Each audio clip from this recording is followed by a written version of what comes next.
Boom shakalaka, September is typically a bad month for Bitcoin, but check out this chart that says it's in for a 70% price pump. Stay tuned. What's up everyone, Randall here from Crypto Love. Today's video, a lot of very interesting charts for Bitcoin and cryptocurrencies, including one chart that says that Bitcoin is in for a 70% price pump. Before we get into it, guys, make sure to like, subscribe, click the notification bell, come join us on Twitter at Crypto Love, and push that like button. Now today, fear and greed at 40, sideways for the past week. The overall market also sideways. Bitcoin at 25,747, Ethereum at 1633, BNB at 215, XRP 50 cents, Dogecoin 6 cents, Cardano 25 cents, Solana $19, and Tron 7 cents. And Bitcoin right now in this wedge, bound to break out by the first week of October. Right now, we're sitting on right above the support level. The support level today at 25.4. Should we bounce off of there? Potentially. Might we go underneath it? We'll kind of have to see. But the charts don't lie. Now, September, historically a terrible month for Bitcoin.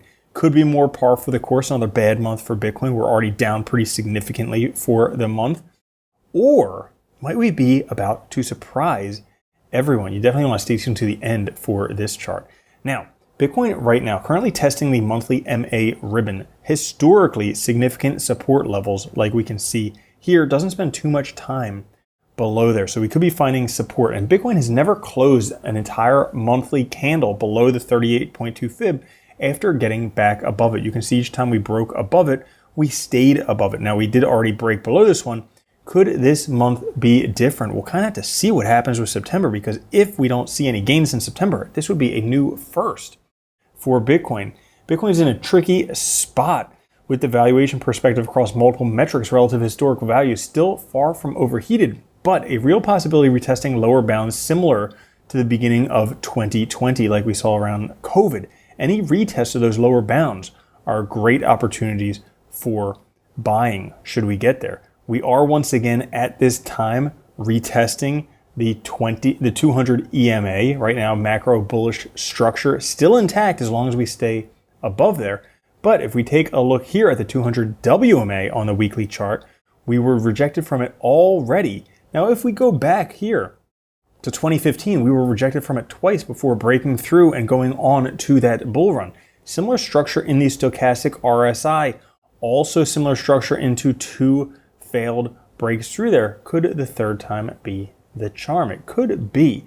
Either way, right now is still a very good accumulation phase based on the Chaikin money flow. Still in one of the best periods of the cycle to accumulate Bitcoin. Make no mistake about it.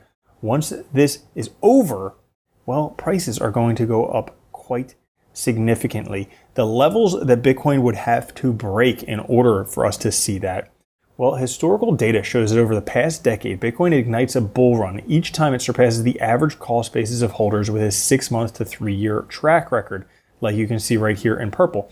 As of right now, that level stands at $33,755. So we do still have a ways up to go. Right now, we're sitting between that short-term hodler and the long-term holder cost basis, pretty much right in the center going sideways. It could be where we just saw the first fake out of the market. Typically, the Bitcoin bull market is launched as soon as the weekly RSI crosses the dashed midline. You can barely see that dashed midline right here. But every cycle, Bitcoin makes a fake cross and starts the bull market. You can see it happened back here, and the more notable one was the summer of 2019. But after the rise to 32,000, the fake out is now completed. You can see we've dipped back below the line. Two major support levels, red and blue, have been retested after every support. And once we go above there, that would be the next level, because there's a lot of reasons coming up, particularly in the next few months, for the price to be driven up. How about the end of summer where institutional investors come back from holidays? How about Bitcoin spot ETF approval? Definitely. How about the halving? Oh, even more definitely. And liquid staking Lightning Network, many more things to follow. A lot of reasons for price to go up, which brings us to this chart. Very interesting. The first time after 10 years that the volatility indicator Bollinger Bands with profile shows 2 bars for Bitcoin. Again, these 2 blue bars. In 2013, the bars were red. You can see 2 red bars and 2 red bars, both times signaling a crash for 70%. And you can see oversold, or the hitting the upper bounds here. Well, now we're hitting the lower bounds on this. Could this be indicating a pump significant, similar to this? These were 70% crashes. Could we be in for a 70% pump, putting Bitcoin to roughly the 40,000 plus area? Could be something that happens very soon. So that's all for today's episode. If you enjoyed it, push the like button. I'll catch you guys later. Have a good one. Love you. Peace. If you don't think Bitcoin's going to $1 million a coin and then $10 million a coin, you're already a loser. From now on, if you don't own Bitcoin, you're a moron.